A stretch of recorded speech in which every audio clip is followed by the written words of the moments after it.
ተመልካቾቼ እንደምን ዋላችሁ? አሁን የማሳያችሁ የተለያዩ የቅመም አይነቶችን ነው። የተለያዩ የቅመም አይነቶችን ለማሳየት ከኢትዮጵያና ከዚህ ከአሜሪካ ያገኘሁትን የኢትዮጵያ አይነት ቅመም የሆኑትን አቅርቤያለሁ አሳያችኋለሁ ማለት ነው። ይሄውም ያስገደደኝ ምክንያት ምንድነው? ብዙ ጊዜ የቅመም አይነቶች እነማን ናቸው? ጥቁር ቅመም፣ ነጭ ቅመም፣ መከለሻ እነዚህን የመሳሰሉ ጥያቄዎች አሉ እና እስካሁን ስላልተሳካልኝ ነው። አሁን ደግሞ ያገኘሁትን አቅርቤያለሁ። ሲገኝ ደግሞ ወይም ደግሞ የተለያየ ነገር ስንሰራ እዚህ ያገለጽኩላችሁ ካለ በዛ ሰዓት ታቁታላችሁ ማለት ነው። በአብዛኛው ግን ለማቅረብ ሞክሬያለሁ እና አሳያችኋለሁ። አሁን እንጀምራለን። እንግዲህ ይሄኛው ኮረሪማ ነው የሚባለው። የኮረሪማ ፍሬ ወይም ያልተፈለፈለ የኮረሪማ ፍሬ ስንገዛው በዚህ መልኩ መግዛት እንችላለን። እንደገና ተፈልፍሎ ይሄን መስሎ እናገኘዋለን ገበያ ላይ። ከዛ በኋላ ደግሞ ተወቅጦና ፍሬው ብቻ ተለይቶ በዚህ መልኩ ይቀርብልናል እና ቅመሙ አንድ አይነት ነው። ለማዘጋጀት እንዲመቸን ወይም ለአገዛዝ እንዲመች ተደርጎ የሚቀርብበት መንገድ ነው። ስሙ ምንድነው? ኮረሪማ ይባላል።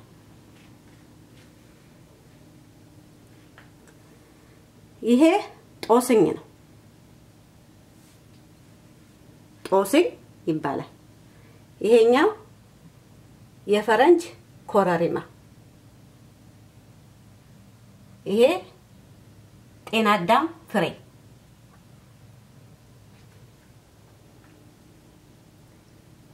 የደረቀ የስጋ መጥበሻ። ሁሉም የደረቁ ናቸው። ኮሰረት፣ ሂል፣ ድንብላል፣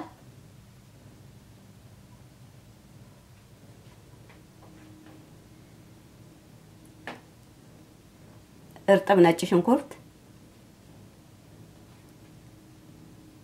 ጥምዝ፣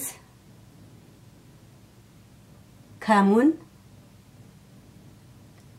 በሶ ብላ ፍሬ። ይሄን ያልኩበት ምክንያት ቅጠሉንም ስለምንጠቀምበት ነው። እርጥብ ዝንጅብል፣ ጥቁር አዝሙድ፣ ነጭ አዝሙድ፣ አብሽ፣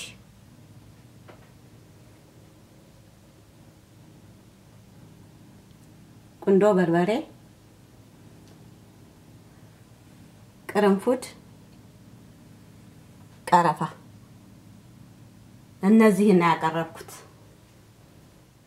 ካሁን በኋላ ቅመሞችን ካወቅን ዘንዳ የሚቀጥለው ስራችን ምንድነው የሚሆነው? ለምግብነት እንዲውሉ ማድረግ ነው። እንዴት ነው እንዲውሉ የምናረጋቸው? የሚደቁትን አድቅቀን የሚጸዱትን አጽድተን በርጥቦ የምንጠቀምበት እንደ እርጥብነታቸው ተጠቅመን ለምግብነት ማጣፈጫ እናውላቸዋለን ማለት ነው። እና እስቲ እያንዳንዳቸው ለምን እንደሚውሉ በጋራ ደግሞ እንዴት አድርገው ለምግብ ማጣፈጫነት እንደምንጠቀምባቸው ምችለውን ያህል ገልጻለሁ ማለት ነው። እንዲመች ከኮረሪማው እንጀምራለን። እና ምን ጊዜም ቢሆን ይሄንን ከመጀመሪያ በፊት በደንብ መነግራችሁ ምንድነው ይላይ እንጂ እንደ አቀራረቡ ሁሉም ቆሻሻ ነው ብዬ ነው የምገምተው። ታጥቦ ተዘጋጅቶ በደንብ ተጣርቶ እስካልቀረበ ድረስ ከገበያ የምንገዛቸው በሙሉ ልናጸዳቸው ይገባል። ወይም መጽዳት ያለባቸው ነገር ናቸው። እንዴት ነው የምናጸዳው? አንደኛ እናበጥራቸዋለን፣ እንለቅማቸዋለን፣ እናጥባቸዋለን፣ እናደርቃቸዋለን። በዛ መልኩ ነው የምናዘጋጀው። በአብዛኛው ቅመም በብዛት አድቀን ከምናስቀምጥ ይልቅ አጥበን አጽድተን ለቅመን አድርቀን መበላሸት በማይችሉበት በምግብ ማሸጊያ ላስቲክም ሆነ በጠርሙስ ዕቃ ብናስቀምጣቸው መልካም ነው የሚሆነውና እንደዛ ነው የምናደርገው። አሁን እነዚህ ቅመሞች ልክ በዛ መልኩ የተዘጋጁ ናቸው፣ ንጹህ ናቸው ሁሉ ማለት ነውና እንዳስፈላጊነታቸው እንጠቀምባቸዋለን። ስለዚህ እስቲ እንግዲህ እያንዳንዱ ቅመም ለብቻው ምን ይሰራል የሚለውን እናያለን። የምችለውን ያህል ገልጻለሁ ማለት ነው። እና ይሄ ኮረሪማ ነው። ይሄ ኮረሪማ ለብቻው ለወጥ ቅመም ይሆናል፣ ለብቻው ማለት ነው፣ ሌላ ሳይቀላቀልበት። እንደገና ቅቤ እናነጥርበታለን። ሌላም እንደ ጎረድ ጎረድ የመሳሰሉትን ስንሰራ ክትፎ ስንሰራ በአብዛኛው ኮረሪማ ቅመምን ነው የምንጠቀመው። ከሌላም ጋር ቀላቅለን ደግሞ እንጠቀምበታለን። ይሄም እንግዲህ ብዙ ጥቅም አለው ማለት ነው። ይሄኛው የኮረሪማ ቆዳ ሚጥሚጣ መውቀጫና በርበሬ መደለጃ ይሆናል። በፊት እኔ ሳቅ እንደ ቤቱ ነው ሙያና ይጥሉታል፣ ይሄንን ቆዳውን ማለት ነው። አንዳንዶቹ ደግሞ ይደልቱና እንደ መድቀቅ የማይችለው ነገር ሲቀር እሱን ያስወግዱታል። እና እንግዲህ ምን ማለት ነው? ይሄ ቆዳውም ውስጥ ያለውም ይጠቅማል ማለት ነው። ይሄ ጦሴ ነው። እንግዲህ ጦሴን ሽሮ ላይ እንጨምረዋለን። እንደ ሻይ አፍልተን እንደ ሻይ ቅመም እንጠቀምበታለን። እና በርጥቡም በደረቁም መጠቀም ይቻላል ማለት ነው። እና ወደዚህ ስንሄድ ደግሞ ይሄ የፈረንጅ ኮረሪማ ነው። ያው ወደ ዱቄትነት ቀይረን የምንጠቀምበት ነው ማለት ነው። ይሄ የጤና አዳም ፍሬ ነው። እና እዚህ ጋር በእጄ ላሳያችሁ ልዩነቱ ምንድነው? ይሄ በጣም የቆየ ስለሆነ ከለሩ ቀየር ብሏል። ይሄኛው ደግሞ የቅርብ ጊዜ የደረቀ ነው። እንደዚህ ነው የሚሆነው ማለት ነው። ይችን ታሳያችሁ በየ ነው እዚህ ጋር ያደረኩት። እና የጤና አዳም ፍሬ ያም ለብዙ የወጥ አይነት ልንጠቀምበት እንችላለን። ለብቻው ደግሞ ቅጠሉን ወተት ላይ ፍሬውን ደግሞ እንዳስፈላጊነቱ እንጠቀምበታለን ማለት ነው። ከበዛ ይመራል እንጂ ማለት ነው። ከዛ በኋላ ደግሞ ይሄኛው የስጋ መጥበሻ ነው። የስጋ መጥበሻ ዱቄት አድርገን እንዲሁም በርጥቡን መጠቀም እንችላለን። ይሄኛው ኮሰረት ነው። ለቅቤ ማንጠሪያ ይሆናል፣ ለቂንጬ ይሆናል። እንደውም አንዳንድ ጊዜ ቤቱን ቆረጥ ይደረግና ጣል ይደረጋል፣ ግቢ ላይ ይተከላል። ለሽታ ቆንጆ ነው እየተባለ ማለት ነውና ኮሰረት በጣም ያገለግላል። ለቅቤ ማንጠሪያ በጣም ቆንጆ ቅመም ነው። ይሄ ሄል ነው። ሄል የሻይ ቅመም ነው በአብዛኛው የምንጠቀምበት። ግን እንደ ፓስታ መኮረኒ ስንሰራ እንደ ወቀጥ አድርገን ወይም ደግሞ ፈንከት አድርገን እንጨምርበታለን። ከዛ በኋላ እናወጣዋለን ማለት ነው። ጣዕሙ ቆንጆ ነው እና ይሄንን በዛ መልኩ መጠቀም እንችላለን። ይሄኛው ድንብላል ነው። በርበሬ ላይ ትንሽ ይጨመራል። የፈለገ ሽሮ ላይ ይጨምራል። እንደ ፍላጎት ነው ያመሆነ። ይሄ ግን ያው ዋናው ስሙንና ልዩነቱን ማወቁ ነው እንጂ እንደ ፍላጎት ነው፣ እንደ ምላስ ነው። እና ይሄ ለዳቦ ቅመም ለአነባበሮ ለዛ ይጠቅመናል ማለት ነው። እሺ ይሄ ነጭ ሽንኩርት ነው። ነጭ ሽንኩርትን በርጥቡም በደረቁም ወደ ዱቄትነት ቀይረን መጠቀም እንችላለን። ስለዚህ በአብዛኛው ነጭ ሽንኩርት መጠቀሙ ወጥን ያጣፍጣል በጣም። ስለዚህ በዛ መልኩ ይጠቅመናል ማለት ነው። ይሄኛው ጥምዝ ነው። ጥምዝ ከመከላሻ ጋር እንደ ተወቅጦ አንድ ላይ ለወጥ እንደሚጨመር ነው የማውቀው። ለሌላ አላቅ አስተምሩኝ ኮሜንት ላይ ለሌላ የሚጠቅም ካለ ማለት ነውና ስሙ ያው ጥምዝ ነው የሚባለው። ይሄኛው ከሙን ነው። ከሙን መከለሻ ላይ ይጨመራል። እንደገና ለመከለሻነት ብቻ አይደለም ይጠቅማል ለሌላ ነገር ማለት ነው። ለምንድነው? ለቀይ ወጥ ላይ እንጨምራለን እናቁላላ ማለት ነው። እንደማንኛውም ፓስታ መኮረኒ ስንሰራ መጨመር እንችላለን። ሩዝ ላይም ከፈለጋችሁ መጨመር ይቻላል። ስለዚህ ዞሮ ግን ይሄ ለተለያየ ነገር እንጠቀምበታለን ማለት ነው። እሺ ይሄ በሶ ብላ ፍሬ ነው። በሶ ብላ ፍሬ ያልኩበት ምክንያት ቅጠሉ የለም፣ ለዛ ነው። ቅጠሉም ያገለግላል። ቅጠሉ በጣም ቆንጆ ነው። ድሮ ፍሬውን ብቻ ነበረ ቤተሰቦቻችን ሲጠቀሙ ማቀው። አሁን ግን ከበርከት ካለ አመት ወዲህ እስከነ ቅጠሉ መጠቀም ተጀምሯልና ቅጠሉ ቆንጆ ቅመም ነው እና እንደውም በርጥብነቱን መጠቀም እንችላለን። የተለያየ ምግብ ስንሰራ ቅጠሉን ልክ ሽሮ ላይም ሆነ ሌላ ሶርስም ስንሰራ መጠቀም እንችላለን። በጣም አስፈላጊና ሽታ ሁሉ የሚጣፍጥ ቅመም ነው። ግቢ ቢተከል ግቢ የሚያሳምር ነው። መጥፎ አየርም ካለ ሽታም ካለ ይቀይራል እና ይሄ ሽሮም በርበሬም ስናስፈጭ አብረን እናስፈጫለን። ለብቻውም ከሌላ ቅመሞች ጋርም ሆነ አድቀን እንጠቀምበታለን ማለት ነው። ይሄን በሶ ብላ እሺ ዝንጅብል ይሄ የቀረበው እርጥብ ነው። ዝንጅብልን በእርጥብነቱም አድርቀንም ወደ ዱቄትነትም ቀይረን ወይም ተቀይሮ ልንጠቀምበት የምንችል ቅመም ነው እና ለብዙ ነገር እንጠቀምበታለን። ለሚበላ ምግብ ብቻ አይደለም፣ ለምንጠጣው መጠጥ ስንሰራ ቤታችን ውስጥ እንደ ቅመም እንጠቀምበታለን። ለምሳሌ እኔ አኩሪ አተር ወተት ስሰራ ተጠቅሜበታለሁ እና ለዛ ይጠቅማል ማለት ነውና በደረቁም በፈሳሽነትም አድርገን በዱቄትም አድርገን ለዘዝም አድርገን ለሻይም ይሁን ለመጠጥ ለምግብ የሚሆን ጥቅም ያለው ከፍተኛ ቅመምና መድኃኒትም ጭምር ነው ብል አልሳሳትም ማለት ነው ይሄ ዝንጅብል። እና የሚቀጥለው ጥቁር አዝሙድ ነው። እኔ በአብዛኛው ጥቁር ቅመም ነው የምለውና በአፌ ለምዶብኝ እንደውም ጥያቄ ላይ ጥቁር ቅመም ምንድነው? እውነት ነው፣ ትክክል ነው።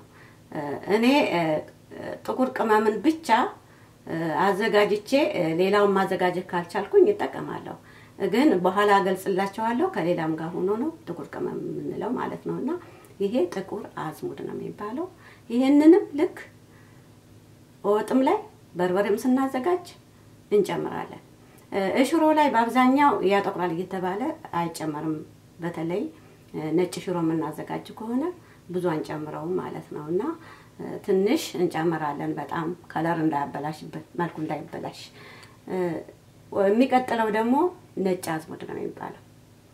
ነጭ አዝሙድ ይሄም ልክ እንደዛው ነው የሚጠቅመን ማለት ነው። እነዚህ ሁለቱ የሚዛመዱበት ነገር አለ።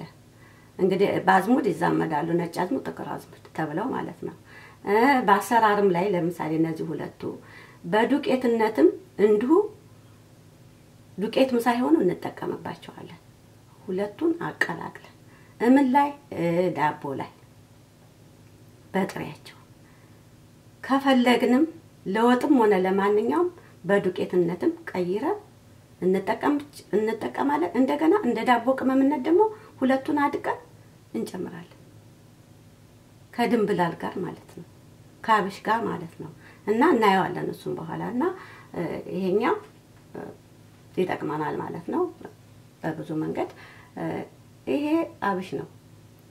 አብሽ እንግዲህ ይሄኛው ሁለት አይነት አብሽ ነው ያለው፣ ቀይ አብሽና ነጭ አብሽ። ይሄኛው ቀይ ነው እና አብሽም ብዙ ጥቅም አለው። ቅድም እንዳልኳችሁ የዳቦ ቅመምም ነው። እንጀራ ላይ እንጨምረዋለን፣ በጥብጠንም እንጠጣዋለን፣ እንደ ጠላም እንሰራዋለን። አብሽ አጥሚት ውስጥም እንጨምረዋለን። የማይሆነው ነገር የለምና በዛ መልኩ እንጠቀምበታለን ማለት ነው። የሚቀጥለው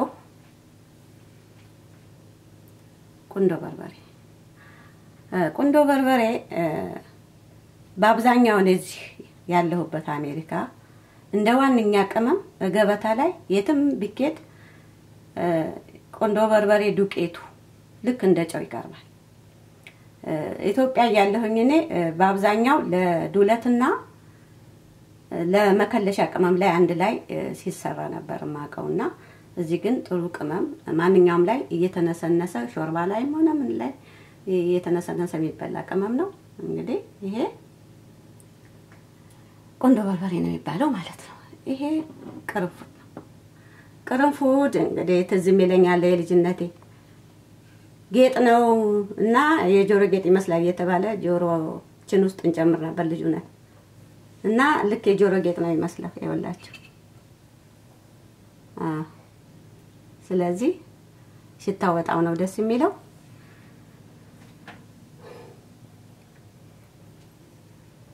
በአብዛኛው ለቡና ቅመም ነው የሚሆነው። ለመከለሻ ማብረን ጨምረን እናስፈጫዋለን። ለአጥሚትም እንደ ሾርባም የሚጠጣ ነገርም ስንሰራ እንጨምረዋለን። በጣም ቆንጆ ቅመም ነው ማለት ነው ይሄ እና ቅርንፉድ ነው የሚባለው ማለት ነው። ይሄኛው ቀረፋ ነው። ቀረፋ ይሄም በጣም ይጣፍጣል። እንደውም ማስቲካ ነው የሚለው እንዲሁም እንበለዋለን ልጆቹነን ማለት ነው ደስ ስለሚል እና ይሄም ለብዙ ይጠቅመናል። አንድ አይነት ጥቅም አላቸው ከዚህ ጋር ይቀራረባሉ። ለመጠጥ ለምንሰራቸው ነገሮች ማጣፈጫ እንጨምራለን። ወተት ላይ እንጨምራለን፣ አጥሚት ላይ የተለያየ ነገር ላይ እንጨምራለን። ስለዚህ በዱቄትነትም እንዲሁም ደግሞ በእንጨቱ እንዱ ሰበር አድርገን እንጠቀምበታለን። ለሻይ ቅመምነት እንደ ዋንኛ እንጠቀምበታለን። ስለዚህ ለብዙ ጥቅም ነው የሚሆነው። ዳቦ ሁሉ ይጋገርበታል፣ የማይሰራበት የለም እዚህ በተለይና እንግዲህ ይሄኛው ቀረፋ ነው የሚባለው ማለት ነው። እንግዲህ ያቀረብኩት ቅመሞች እነዚህ ናቸው ተመልካቾች። አብረን እንማማራለን። እንደውም እናንተ ብቻ አይደላችሁ የምትማማሩት፣ ያው አላማችን መማማር ስለሆነ እኔ ያለኝንና የምችለውን ገለጻ አድርጌያለሁ።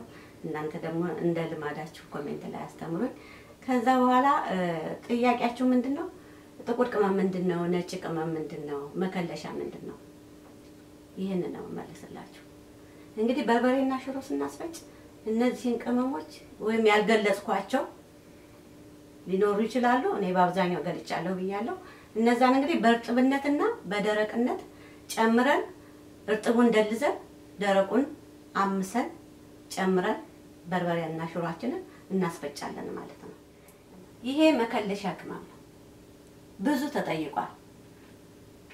ስለዚህ አሁን እኔ በዱቄት ቀይሬ ማሳየት ስለማልችል እዚህ ሙቀጫው ስለሌለኝ ጊዜም ስለሚፈጅ እንጂ ፍሬውንም ዱቄቱንም ማሳያችሁ ነበር። ብዙ አስፈላጊ አይደለም ልታደቁ ስለምትችሉ። ስለዚህ ቅመሞቹ ስንት ናቸው? 6 ናቸው። ያውላችሁ ይሄ ጥምዝ፣ ቁንዶ በርበሬ፣ ቅርንፉድ፣ ቀረፋ፣ የፈረንጅ ኮረሪማ፣ ከሙን።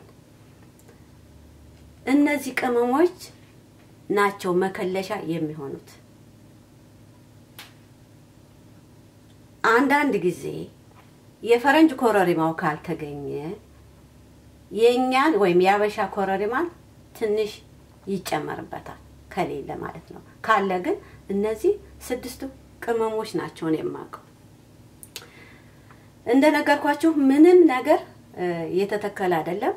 እናሻሽላለን፣ እንቀንሳለን፣ እንጨምራለን ብያችኋለሁ። ሌላ የሚመችና ከዚህ ጋር መፈጨት ያለበት ነገር ካለ መፍጨት መጨመር ትችላላችሁ፣ መፍጠር ትችላላችሁ። በኢትዮጵያ ግን እኔ ማቀው መከለሻ ቅመም ይሄ ነው። ስለዚህ ማድቀቅ እንደሚቻለው ቅደም ተከተል አድርጋችሁ ይሄ አሁን በጣም ኃይለኛ ነው። ለብቻ በሙቀጫ ፈንከት ታደርጋለች። ይሄኛው ደቀቅ ይላል። እንደ ኃይለኝነቱ ይሸከሸከና ከዛ በኋላ ይወቀጣል፣ ይደቃል፣ ይጠቅማል። ይሄ ነው እንግዲህ የመከለሻ ቅመም። ተመልካቾቼ ጥያቄን መልሻለሁ። ወደ ሌላ እንሄዳለን፣ ሌላ ጥያቄ ስላለ። እሺ እነዚህን 3ቱን ጨምረን ነጭ ቅመም ነው የምንሰራው። ወደ ዱቄትነት መቀየር ስለሆነ አላማችን ይሄኛው ደረቅ ነው። ነጭ ሽንኩርቱንና ጅንጅብሉን ልጠን በስሱ ከትፈን ፀሐይ ላይ ይደርቃል። ፀሐይ ላይ ለዘዝ ካለ በኋላ ይሄን ነጭ አዝሙዱንና ለዘዝ ያለውን የነጭ ሽንኩርት የተከተፈና ጅንጅብል የተከተፈ አንድ ላይ ይደለዛል። ከዛ በኋላ ይሰጣል ፀሐይ ላይ። አሁንም ይደለዛል ኃይለኛ ስለሆነ የነጭ ሽንኩርቱ። እንደዛ እየተደረገ እየተነፋ ወደ ዱቄትነት ይቀየርና ነጭ ቅመም ተብሎ ይጠራል። በጣም ለማሻሻል ከተፈለገ ደግሞ እርድ ላልጫ ወጥ ስለምንሰራ እርድን አብረን ጨምረን መፍጨት እንችላለን ካስፈለገ። ከሆነ ግን ነጭ ቅመም ማለት ይሄ ነው በቃ። እና መልሻለሁ አሁን ነጭ ቅመም ምን ማለት እንደሆነ። ይሄኛው ጥቁር ቅመም ለመስራት የሚጠቅም ጥሬ ነገር ነው ያቀረብኩት ማለት ነው። እና ከነጭ ቅመም ጋር ልዩነቱ ምንድነው? ያኛው ነጭ ቅመም ነው ወይም ደግሞ ነጭ አዝሙድ ይባላል። ይሄኛው ጥቁር አዝሙድ ይባላል። ስለዚህ ጥቁር ቅመም ስናዘጋጅ አሁንም ጅንጅብልን ነጭ ሽንኩርቱን ይላጥና ይሰጣል ለብቻው ማለት ነው። ጥቁር ቅመሙ ለብቻው ይሄ ሁለቱም ተልጦ በስሱ ተከትፎ ፀሐይ እንዲገባው ይሰጣል። ጅንጅብልና ነጭ ሽንኩርቱ ለዘዝ ሲል ጥቁር ቅመሙ ወይም ደግሞ ጥቁር አዝሙዱ ይጨመርና ሶስቱም አንድ ላይ ይደለዝና አሁንም ፀሐይ ላይ ይሰጣል። ንጹህ ቦታ ነው የሚሰጣው። ይሄ ታወቀ ነው ባለለውም አንድም ሰው የሚያውቀው ጉዳይ ነው። ስለዚህ ትንሽ አሁንም ደረቅ ካለ በኋላ ይወቀጣል ይነፋል። አሁንም ደረቅ ካለ በኋላ ይወቀጣል ይነፋል። እንደዛ እየተደረገ ነው የሚደቀው። ይሄ ጥቁር አዝሙዱ ዘይት ስላለው ያስቸግራል ለመድቀቅ። እንደውም አንዳንድ ጊዜ በጣም የሚያስቸግራችሁ ከሆነ የኮረሪማ ፍሬ ትንሽ ጣል አድርጉበት መጠጥ እንዲያደርግላችሁ ማለት ነው።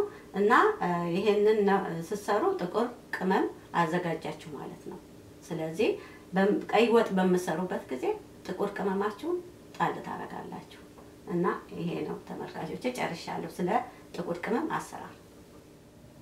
እሺ አሁን ስሰራ የወጥ ቅመም እምላችሁ እነዚህን አቀላቅዬ ወቅጬ ነው።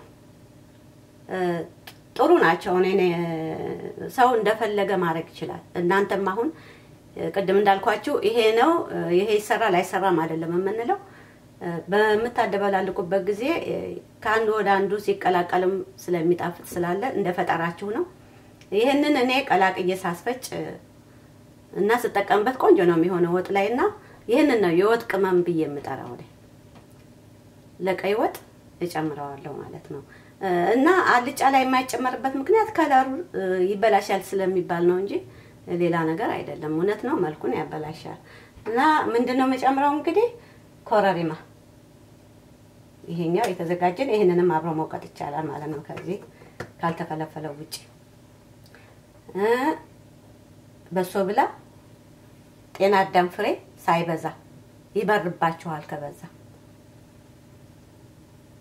ጥቁር አዝሙድ፣ ጅንጅብል፣ ነጭ ሽንኩርት ይሄንን አድርቄ ሁለቱን እርጥብ ነው ያቀረብኩት። እናንተ ታደርቃላችሁ።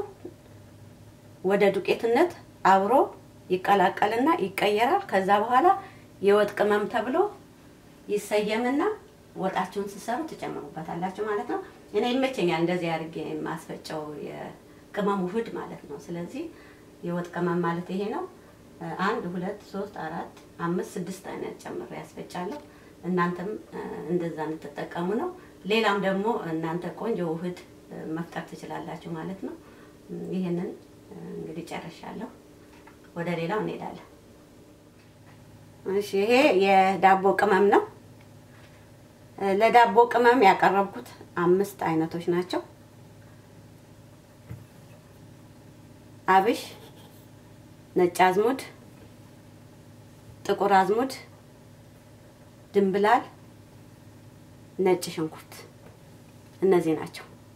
እና እነዚህን እንግዲህ እንዴት አድርገን እንደምንጠቀምባቸው ማወቅ አለብን ማለት ነው። እንዳለ ሁሉንም አንድ ላይ አንከትም። ስለዚህ አጠቃቀማቸው ስለሚለያይ እናያለን። አንድ ላይም አድርገን ለየብቻም አድርገን የምንጠቀምበት መንገድ አለ። ሁሉንም እነዚህ 5ቱንም ከሌለን ከ5 ውስጥ እንኳን 4ቱ ሳይኖረን ቀርቶ ጥቁር አዝሙድ ብቻ ቢኖረን እንኳን ጥቁር አዝሙድን ብቻ ጨምረን መጠቀም እንችላለን። አንዱ ጎደለና የዳቦ ቅመም አይሆንም ማለት አንችልም። በአቅማችን ነው እንዳለን መጠቀም እንችላለን። ምንም ቅመም የሌለው ዳቦ ወይም ደግሞ አነባበሮ አፍለኛ ከምንጋግር ያለንን ቅመም መጨመር እንችላለን። ይሄ ነው። ሌላው መንገድ ደግሞ እነዚህ ሁለቱን ቅመሞች ጥቁር አዝሙድና ነጭ አዝሙዱን ወደ ዱቄትነት ሳይቀየር እንዱ በጥሬው መጠቀም እንችላለን። ጨምረን እንጠቀማለን ማለት ነው። በሌላ መንገድ ደግሞ እነዚህ ሶስቱ አብሽ ሳይቆላ ወደ ዱቄትነት አይቀየርም። ይሄ መቆላት አለበት የግድ። ካልሆነም ግን እኔ ሞክሬዋለሁኝ ሳጣዚ መውቀጥ ሳይቻል ሲቀር እንደውም ለሚበጠበጥ የሚሆነውን አብሽ ከማጣብ እየጨመረ ሞክሬያለሁኝ። የታመሰና የተቆላ ቅመም ቆንጆ ስለሆነ የተቆላውን ያህል ባክልልኝም ይሆናል እና ግን መቆላት አለበት። የተቆላ ቆንጆ ነው አብሽ ተቆልቶ ወደ ዱቄትነት ይቀየራል። ይሄኛው እንደዛው ታምሶ ወደ ዱቄትነት ይቀየራል። ይሄ ነጭ ሽንኩርቱ በርጥቡ ወደ ዱቄትነትም ተቀይሮ ልንጠቀምበት እንችላለን። በሌላ መንገድ ደግሞ ሁሉንም አንድ ላይ እንደዚህ እናደርግና ሁሉንም ከነጭ ሽንኩርቱ ውጪ ይታመሳል። በዚህ አጋጣሚ ማንኛውም ቅመም አመሰን ብንጠቀምበት ጣዕሙ ቆንጆ ነው የሚሆነው። በእኔ አገማመት ግን ወጥ በምንሰራበት ጊዜ አብሮ ስለሚጠበስ የመታመስ ያህል ነው ብዬ ብዙ ማመስላ አላተኩርም። እኔ እንደዛ ስለማስብ ነው። እናንተ ማመስ ትችላላችሁ።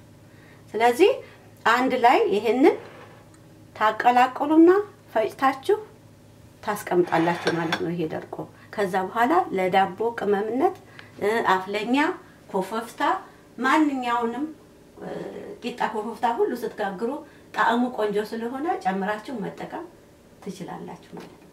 እና እንግዲህ ተመልካቾች የዛሬው ትምህርቴ ስለ ቅመም አይነቶችና አጠቃቀም በቻልኩት መጠን ገልጫለሁ።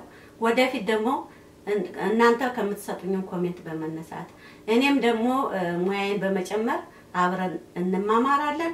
የተለያዩ ነገሮችን ስሰራ ደግሞ የትኛው ቅመም የትኛው ጋር እንደሚገባ ለምን እንደሚጠቅም ታያላችሁ። በፊትም የሰራኋቸው ላይ እዩዋቸው። እንደዛ ያለን እንማማራለን። የዛሬ ትምህርቴን እዚህ ላይ ጨርሻለሁ። በሌላ ቪዲዮ እስከምንገናኝ በሰላም ያገናኘን። ደህና ሁኑልኝ።